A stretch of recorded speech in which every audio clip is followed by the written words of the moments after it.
আসসালামু আলাইকুম ওয়া রাহমাতুল্লাহ।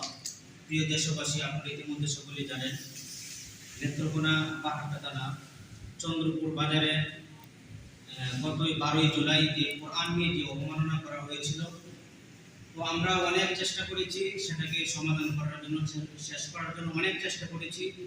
তো সর্বশেষ আমরা দেখতে পারলাম আমাদের উপরে বর্বরত 3টি মিথ্যা অভিযোগ দিয়ে আমাদের উপরে মামলা করেছে, যেটা আমাদের জন্য খুবই দুঃখজনক বিষয় আমাদের মুসলমানদের জন্য।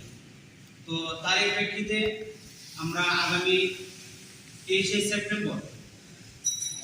সেপ্টেম্বর রোজ মঙ্গলবার সকাল 10টা হইতে বিকাল 4টা পর্যন্ত আমরা একটি প্রতিবাদী সমাবেশের আয়োজন করেছি।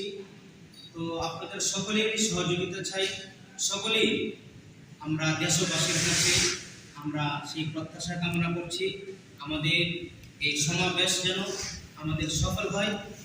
সকলে দোয়া করবেন ইনশাআল্লাহ, সকলে আমাদের সাথে থাকবেন আর ভিডিওটি অবশ্যই শেয়ার করে দেবেন। এখানে দেশ বরণ্য বড় বড় ওলামায়ে কেরামরা আমাদের সাথে থাকবেন সেই সমাবেশ সফল করার জন্য। সকলে ভালো থাকবেন। আসসালামু আলাইকুম ওয়া রাহমাতুল্লাহি ওয়া বারাকাতুহু।